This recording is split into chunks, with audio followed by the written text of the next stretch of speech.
मराठी व्याकरणामध्ये एकूण वर्णांची जी माळ आहे, एकूण वर्णमाला ही किती वर्णांची मिळून आता तयार झालेली आहे? 52 वर्णांची आहे. आता आज पावे तो म्हणजे आतापर्यंत म्हणजेच गेल्या वर्षी पर्यंतचा जर आपण विचार केला तर तोपर्यंत फक्त मराठी वर्णमालेमध्ये एकूण वर्ण किती आहेत असा प्रश्न आला तर आपण लिहायचो 50. आता जर वर्णांची संख्या आली तर आताची जी येणारी परीक्षा आहे ही पहिलीच परीक्षा आहे. हा नियमामध्ये बदल झाल्यानंतरची जर असा जर प्रश्न आला तर आता एकूण वर्ण किती आहेत असं विचारलं तर तुम्हाला लिहावंच लागणार आहे की एकूण वर्ण किती आहेत? 52. तर हे 52 वर्ण कुठून आलेले आहेत आणि कसे आहेत हे आपण आता पाहणार आहोत. आणि वर्णांची संख्येमध्ये बदल असा का झालेला आहे आणि नेमकं काय झालेलं आहे तर चला त्या टॉपिक पुढे आपण वळूया. सर्वांनी नीट लक्ष द्यायचं. ज्यांना नाही समजलं त्यांनी चॅट बॉक्सद्वारे विचारायचं की नाही समजलं पुन्हा सांगा म्हणून. ओके, चला तर मग त्या घटकाकडे आपण जाऊया. एकूण वर्ण किती आहेत? 52. आता ह्या 52 वर्णांचं वर्गीकरण कशा कशामध्ये केलेलं आहे बरं? तर ह्या 52 वर्णांचं वर्गीकरण अशा प्रकारे केलेलं आहे. यामध्ये पहिला जो वर्ग आहे तो वर्ग आहे स्वरांचा. स्वर आहेत. इथे दुसरा जो वर्ग आहे तो म्हणजे ज्याच्या आधी स्वर असतो तो म्हणजे स्वरादींचा. आणि तिसरा जो वर्ग आहे तो म्हणजे ज्याला आपण परवर्ण किंवा स्वरांत किंवा व्यंजने असे म्हणत असतो. तर स्वर कशाला म्हणायचं? काय म्हणजे स्वर? स्वरांनाच दुसऱ्या भाषेमध्ये काय म्हणतात? तर स्वरांनाच दुसऱ्या भाषेमध्ये काय म्हणतात? अच. अच म्हणजेच ते निघणारे काय असतात? मूलध्वनी असतात. म्हणून स्वरांनाच काय म्हटलं जातं? अच असंही म्हटलं जातं. तर असे हे स्वर, एकूण स्वर किती आहेत ते आपण सर्वप्रथम पाहूया. ह्या स्वरांचं वर्गीकरण किती मध्ये केलेलं आहे ते पण आपल्याला बघायचं. स्वरांचे एकूण प्रकार किती पडतात? पहिले स्वरांचे प्रकार पडलेले असायचे 4. कोणते कोणते स्वरांचे 4 प्रकार होते? ऱ्हस्व स्वर, दीर्घ स्वर आणि संयुक्त स्वर. आता चौथा प्रकार हा कुठून आलेला आहे आणि कुणी आणलेला आहे हा प्रश्न परीक्षेला नक्की येईलच, कारण नेहमी जुन्या परीक्षेला जास्त विचारला जात नाही. नवीन काय बदल झालेला आहे हे परीक्षेला आलेलं असतं. त्यामुळे स्वर म्हणजे अच. तर हे एकूण स्वर किती आहेत? आता 14. आणि एकूण पहिले स्वरांचे प्रकार किती होते? 3. आता किती लिहायचे आहेत? 4. तर अशा प्रकारे कोणते 4 स्वर यामध्ये आहेत? ऱ्हस्व स्वर. लक्ष दे. दुसरा प्रकार आहे दीर्घ स्वर. तिसरा प्रकार आहे संयुक्त स्वर. आणि यामध्ये असणारा चौथा प्रकार आहे आधुनिक स्वर. आधुनिक स्वर असे हे आधुनिक स्वर. ठीक आहे. तर आता ऱ्हस्व स्वर किती आहेत ते बघूया. ऱ्हस्व स्वर अ, ई आणि ऋ हे 3च आहेत. दीर्घ स्वर हे आ, ऱ्हस्व ई आणि दीर्घ ई आणि दीर्घ उ. इथं उ पाहिजे होता. आ, अ, ई, उ. इथं आ, ई, उ, ऋ. अ, ई, उ. इकडे ऋ आणि लू. असे हे ऱ्हस्व स्वर आहेत 5. आणि दीर्घ स्वरांचा विचार केला तर आ, ई, उ हे दीर्घ स्वर आहेत 3. आता संयुक्त स्वर कोणते कोणते आहेत? संयुक्त स्वर आहेत 4. ए, ऐ, ओ आणि औ. असे हे संयुक्त स्वर आहेत 4. आधुनिक स्वर कोणते कोणते आहेत? तर आधुनिक स्वर आहेत कोणते? ए आणि अ. हे 2 आधुनिक स्वर आहेत. यांना आधुनिक स्वर असं म्हटलं जातं. तर बघूया मग आपण हे जे ऱ्हस्व स्वर आपल्याला दिसत आहेत या ठिकाणी, तर यांना ऱ्हस्व का म्हणतात? इथंच सगळ्यांनी समजून घ्यायचं आहे की व्याख्या वगैरे काही लिहून देणार नाही, नोट्स मध्ये सर्व येईलच. तर स्वर हा जो शब्द आहे हा शब्द कोणत्या संस्कृत शब्दापासून तयार झाला आहे असं म्हटलं जातं? तर स्वर हा जो शब्द आहे तो स्वर म्हणजे असं लिहिलं जातं. स्वर लिहितात आणि ते वृ करतात.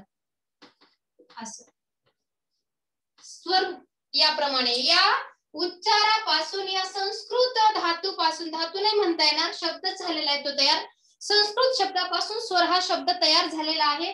त्यालाच काय म्हणतात? अच असं म्हणतात. कशाला? स्वरांना.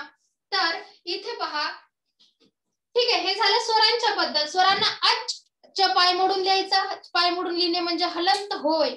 तर अच का म्हटलं जातं? तर त्यावेळेस आपलं जे तोंड आहे, स्वरांचा उच्चार करताना आपला जो हा मुखाचा भाग आहे हा उघडा असतो, म्हणजे त्याला विवृत्त असं नाव दिलेलं आहे. तुम्हाला कळलं पाहिजे विवृत्त म्हणजे काय, ईशत विवृत्त म्हणजे काय, हे सर्व जर समजलं तरच तुम्हाला बाकीचं हे सर्व समजेल, अन्यथा काहीही समजणार नाही. ओके, तर कळले का? स्वर म्हणजे कोणता संस्कृत शब्दापासून तो तयार झालेला आहे? तर तो तयार झालेला आहे स्वरू या संस्कृत धातूपासून तयार झालेला असून त्याला अच असं सुद्धा म्हणतात. स्वरांना म्हणतात अच. च पाय मोडून लिहायचा. आता यामध्ये ऱ्हस्व स्वर किती आहेत? ऱ्हस्व स्वर आहेत एकूण 5. इथं खाली लिहिलेले आहेत अ, इ, उ, ऋ आणि लृ. अशा प्रकारे हे 5 ऱ्हस्व स्वर आहेत. दीर्घ स्वरांचा विचार करता दीर्घ स्वर 3 आहेत. दीर्घ इ, दीर्घ आ, दीर्घ इ, दीर्घ उ. संयुक्त स्वर 4 ए, ऐ, ओ आणि औ. हे किती आहेत? संयुक्त स्वर 4 आहेत. आणि आधुनिक स्वर जे आता मराठी वर्णमालेमध्ये आलेले आहेत, 2009च्या शासन निर्णयानुसार ह्या आधुनिक वर्णांचा समावेश मराठी वर्णमालेमध्ये केलेला आहे. तुम्ही म्हणाल 2009ला शासन निर्णय झाला आणि तो शासन निर्णय होऊन आता 12 वर्ष झालेली आहेत, 12 वर्षानंतर का बरं समावेश केलेला आहे? तर काय झालं, 2012 साली अभिजात भाषा संशोधन समिती जी नेमली होती, त्या संशोधन समितीने अनेक पुरावे पण काढले आणि नंतर मग आता पण आधुनिक मराठी भाषेला अभिजात भाषेचा दर्जा मिळावा याकरिता आजही सर्वोच्च न्यायालयामध्ये प्रयत्न चालू आहेत. आपले महाराष्ट्रीयन लोकांचे, आपल्या मराठीयन लोकांचे हे प्रयत्न चालू आहेत. तर मग यानुसार 2009च्या शासन निर्णयानुसार आपण जास्तीत जास्त वापर ह्या 2 वर्णांचा मराठी भाषेमध्ये करू लागलो, म्हणून त्यांना नवे स्वरादी न म्हणता आधुनिक स्वर असं म्हटलेलं आहे.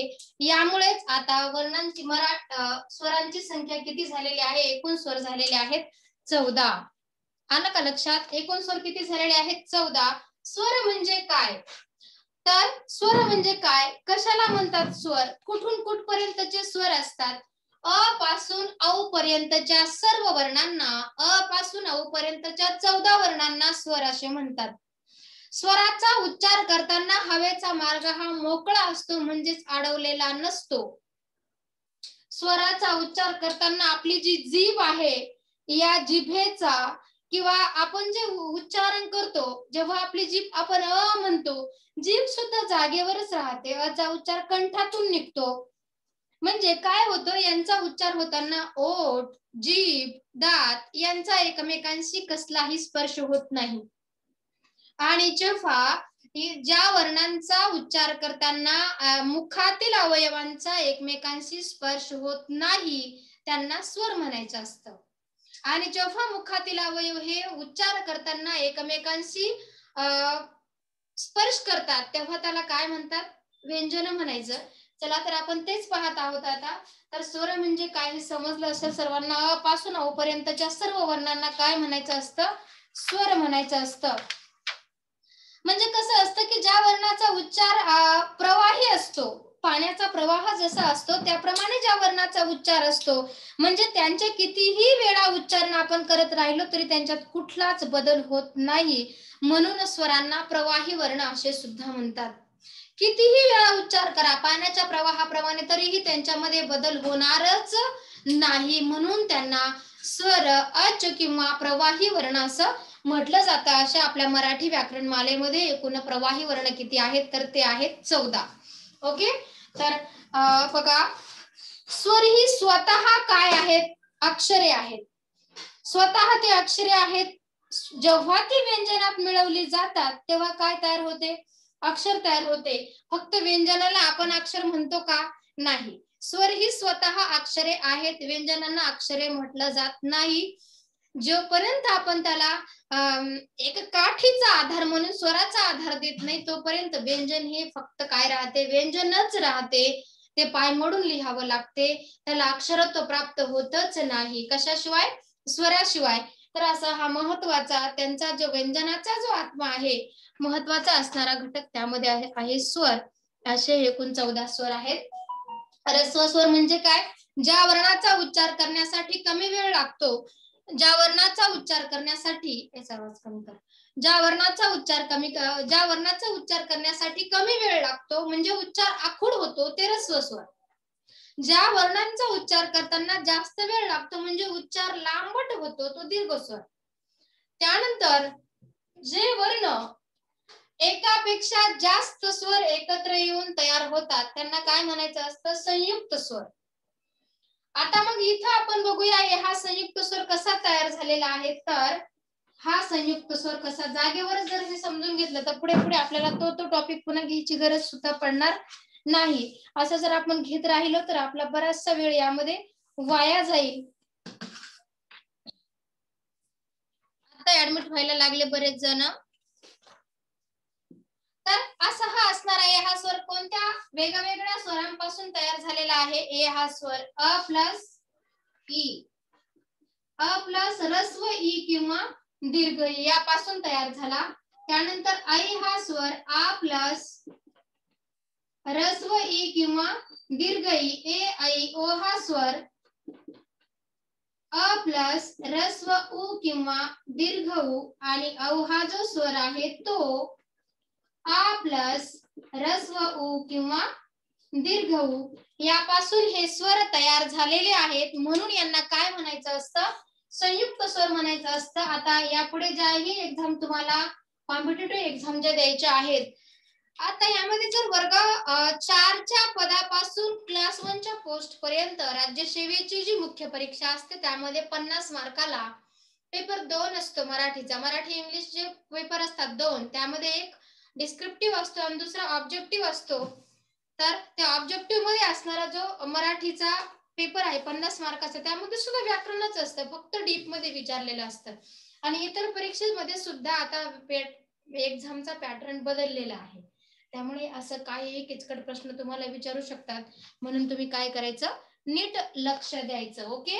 तर अशा ह्या 4 वेगवेगळ्या वर्णांपासून संयुक्त म्हणजे एकत्र, यांच्यातून एकत्र होतो, यांच्यातून एकत्र होतो. विभक्त म्हणजे वेगवेगळे, म्हणून यांना काय म्हणायचं असतं? संयुक्त स्वर असं म्हटलं जातं.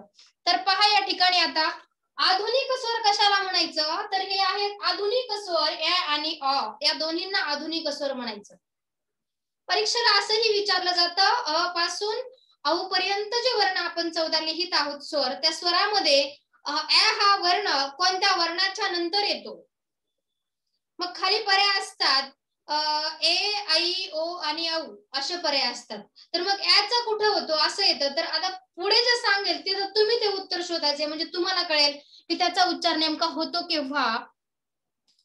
तर बघा या ठिकाणी आधुनिक जे स्वर आहेत यांना मराठी भाषेमध्ये स्थान कुणी दिलेलं आहे? तर यांना मराठी भाषेमध्ये स्थान अरविंद मंगळूरकर यांनी दिलेलं आहे. कुणी? आधुनिक स्वरांना स्थान अरविंद मंगळूरकर.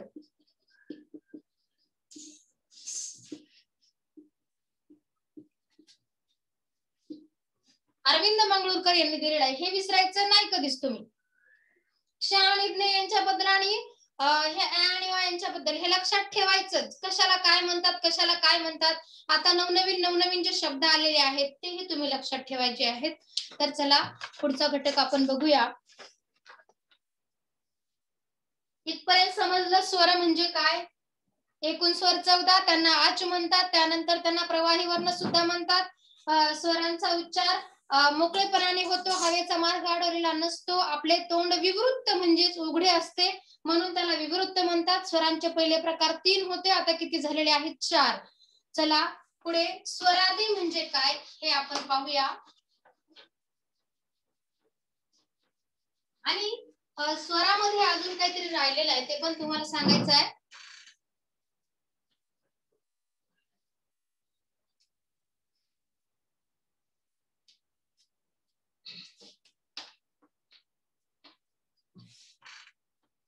किती प्रकारे उच्चारले जातात?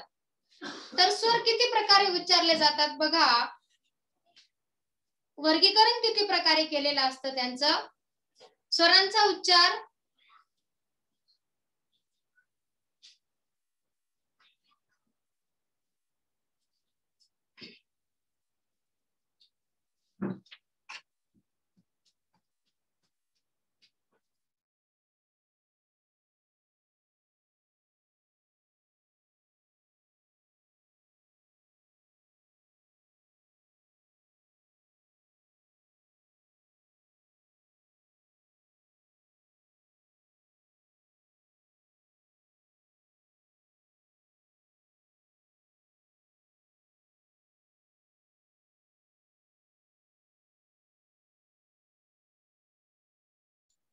तर बघा आपल्याला हे बघायचं आहे की स्वरांचं जे वर्गीकरण आहे ते किती प्रकारे आणि कसं केलेलं असतं.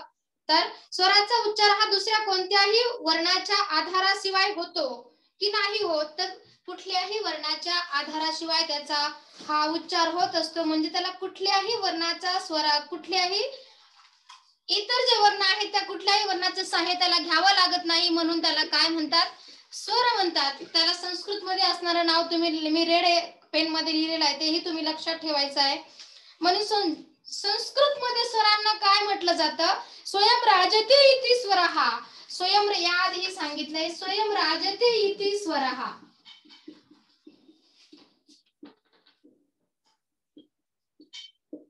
तर म्हणजे काय, स्वर हे स्वतःवर डिपेंड आहेत, स्वयं राजते डिपेंड आहेत, ते दुसरे कुठल्याही वर्णाच्या आधाराशिवाय त्यांचा उच्चार होत असतो. स्वराविषयी बघा आणखी यामध्ये आता सांगितलंय आणि 2009च्या शास्त्रज्ञानुसार यांचा स्वरमालेमध्ये उपयोग केलेला आहे. त्यामुळे त्यांची संख्या किती झालेली आहे, 14. अच म्हणजे काय, अच म्हणजे स्वतंत्र. अच या शब्दाचा मराठी शब्दशः अर्थ काय होतो, अच म्हणजेच स्वतंत्र, आणि स्वतंत्र म्हणजेच हे काय आहेत, स्वर. अशा प्रकारे याचे वेगवेगळे प्रकार तुम्हाला लक्षात ठेवावेच लागणार आहेत. स्वरांचे वर्गीकरण हे किती प्रकारानुसार केले जाते, किती स्थानानुसार केले जाते, तर त्याचे वर्गीकरण हे 3 स्थानानुसार केलेले असते. 3 प्रकारे कोणती आहेत, 3 प्रकार यामध्ये.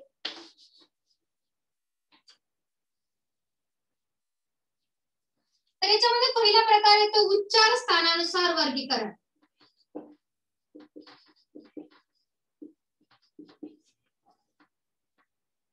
उच्चार स्थानानुसार वर्गीकरण. दुसरा घटक यामध्ये येतो स्वरूपानुसार, म्हणजे त्याचं जसं स्वरूप आहे त्या स्वरूपानुसार होतं. आणि तिसरा घटक यामध्ये येतो उत्पत्तीनुसार. व्युत्पत्तीनुसार नाव नीट बघायचंय सर्वांनी. उच्चार स्थानानुसार किती काय कोणते आहेत, स्वरूपानुसार कोणते आहेत आणि उत्पत्तीनुसार कोणते आहेत हे आपण आता बघूया. उच्चार स्थानामध्ये येतात ऱ्हस्व आणि दीर्घ स्वर. ऱ्हस्व आणि दीर्घ स्वर येतात. स्वरूपानुसार काय येतात, सजातीय आणि विजातीय असं त्यांचं स्थान ठरलेलं असतं. सजातीय आणि विजातीय. ओके. आणखी उत्पत्तीनुसार म्हणजे उत्पत्ती कशी झाली यानुसार कशा कशाचं होते ते आपण पाहूया. तर सिद्ध, साधित आणि संयुक्त यामध्ये येतात. म्हणजे सिद्ध स्वर, साधित स्वर आणि पुढचे कोणते, संयुक्त स्वर, अशी त्यांची उत्पत्ती झालेली असते. म्हणून उत्पत्तीनुसार त्यांचं वर्गीकरण केलेलं असतं. तर उच्चार स्थानानुसार जे प्रकार पडतात, आधी सांगितलं ऱ्हस्व स्वर म्हणजे काय, ज्यांचा उच्चार करण्यासाठी कमी वेळ लागतो ते म्हणजे काय असतात, तर ऱ्हस्व स्वर असतात. ज्यांचा उच्चार करायला जास्त वेळ लागतो ते म्हणजे दीर्घ स्वर असतात. म्हणजे ऱ्हस्व स्वरांचा उच्चार करताना मात्रा किती लागतात असा प्रश्न येतो. ऱ्हस्व स्वरांचा उच्चार करताना मात्रा किती लागतात असा प्रश्न येतो. तर इथे सांगते बघा मात्रा किती लागतात. ऱ्हस्व स्वर कोणते कोणते आहेत, अ, ई, उ, ऋ आणि लृ. समजून घ्या बर का. हे जर नाही समजलं ना तर मात्रा कशा लागतात हे सुद्धा नाही कळणार. आता इथं मी हा शब्द लिहिलाय क. आता कला मी स्वराचा आधार दिलाय म्हणून पूर्ण उच्चाराचा दिसतोय. कला एक मात्रा काय म्हणतो आपण क. लहानपणी वर्गात गुरुजी म्हणायला लावायचे कला एक मात्रा क, कला दोन मात्रे किंवा कला एक मात्रा क, कला काना का, किंवा कला एक मात्रा वेगळा असायचा वरता दंडा वरती एक आडवा असायचा तो कला एक मात्रा के म्हणायचं. पण इथं फक्त अ लागलेला आहे म्हणून याला एक मात्रा म्हणायची. इथं हा ई आहे की, कोणता ऱ्हस्व की. इथं उ रु रू म्हणून ऱ्हस्व स्वरांचा उच्चार करताना त्यांचं जे कालमान आहे, मात्रा म्हणजे काय कालमान, मात्राचाही अर्थ तुम्हाला कळला पाहिजे ना.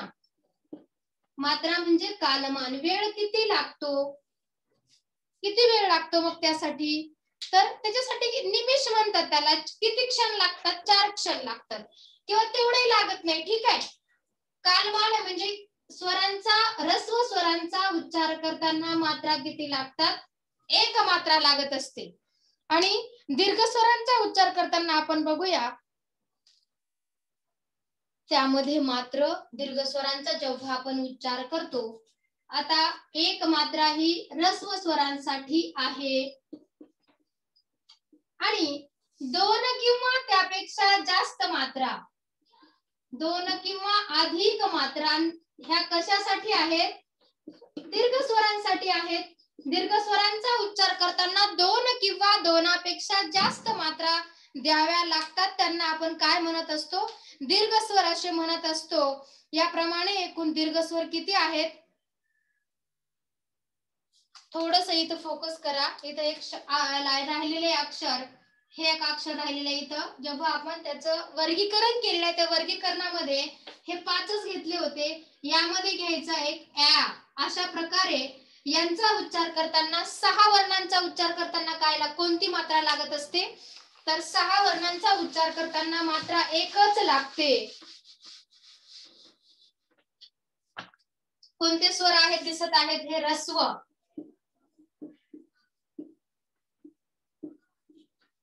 आधी जेव्हा मी तुम्हाला वर्गीकरण करून दाखवलं ऱ्हस्व, दीर्घ, संयुक्त आणि आधुनिक, त्यामध्ये ऱ्हस्व स्वरामध्ये मी ऍ हा वर्ण घेतला होता का, नाही घेतला. पण आता मी उच्चार स्थाने सांगत आहे. उच्चार स्थाने सांगत असल्यामुळे तुम्हाला आता तरी लक्षात घ्यावी लागेल की उच्चार स्थानामध्ये हे 6 वर्ण घ्यायचे असतात. सुरुवातीला घेता येत नाही. वर्णाचे प्रकार, स्वराचे प्रकार शिकवताना त्यामध्ये घेता येत नाहीच. जेव्हा स्वराचं वर्गीकरण 3 भागामध्ये केलेलं असतं, उच्चारानुसार, स्वरूपानुसार आणि उत्पत्तीनुसार, तेव्हा मात्र आपल्याला जेव्हा आपण उच्चारानुसार पाहतो तेव्हा ऱ्हस्व स्वर आणि दीर्घ स्वर हे उच्चारानुसार त्यांची स्थाने आहेत. ह्या 6 ऱ्हस्व स्वरांचा उच्चार करताना किती मात्रा लागतात, एक मात्रा. मात्रा म्हणजेच काय, कालमान. चला तर मग आपण दीर्घ स्वरांचा विचार करू. या उच्चार स्थानामध्ये असणारे हे दीर्घ स्वर आहेत. तर कोणते कोणते दीर्घ स्वर आपले आहेत बरं, जे इतर यापेक्षा जे राहिलेले आहेत ते इतर दीर्घ स्वर आहेत. कोणते कोणते राहिलेले आहेत, आ, त्याच्यानंतर दीर्घ ई, दीर्घ उ, आणखी कोणते राहिले, पुढचे जे बी राहिलेले आहेत ते कोणते कोणते, ए, आई, ओ, अ आणि औ. समजलं किती राहिलेले आहेत ते, आ, ई, उ, ए, ऐ, ओ, अ, औ. एकूण किती झाले, 1 2 3 4 5 6 7 आणि 8. हे 8 काय आहेत, हे 8 आहेत दीर्घ स्वर. यांचा उच्चार करताना किती मात्रा लागतात असा प्रश्न जेव्हा येतो तेव्हा याला मात्रा लागतात 2 किंवा त्यापेक्षा जास्त मात्रा लागतात. 2 किंवा त्यापेक्षा जास्त म्हणजे कला काना का, कला मोठी वेलांटी की, आपण जेव्हा म्हणतो तेव्हा त्या मात्रा एकूण किती असतात, 2 असतात. या प्रकारे हे लक्षात ठेवायचे. मात्रा म्हणजेच कालमान किती लागतं. ऱ्हस्व स्वरांसाठी 1 मात्रा असते आणि दीर्घ स्वरांसाठी त्यापेक्षा जास्त म्हणजे 2 किंवा 2पेक्षा जास्त मात्रा असतात. अशा प्रकारे स्वरांचं जे 3 प्रकारे वर्गीकरण केलेलं आहे त्यामध्ये आपण पहिल्यांदा बघितलं आहे की उच्चारानुसार होणारं वर्गीकरण कसं आहे. तर मग राहील का सर्वांच्या लक्षामध्ये, यामध्ये जो एक वर्ण आहे हा या वर्णाविषयी तुम्ही शब्द कुठे पाहिले नसतील आणि एकच शब्द लृ या वर्णापासून पाहिला असेल, तो म्हणजे क्लृप्ती. तर हा जो क्लृप्ती हा जो शब्द आहे हा आता मराठी वाङ्मयातून लुप्त होण्याच्या मार्गावर आहे. म्हणजे मराठी वाङ्मयातून, मराठी भाषेतून तो आता वगळला, त्याचा उपयोग जास्त प्रमाणामध्ये होत नाही. ओके, तर अशा प्रकारे बघा पुन्हा एकदा आ, इ, उ, ए, ऐ, ओ, अ आणि औ. लगेच तुम्हाला लेक्चरची दुसरी लिंक येईल. आता आपल्या लेक्चरचा टाइम संपलाय, ऑटोमॅटिक स्टॉप होईल.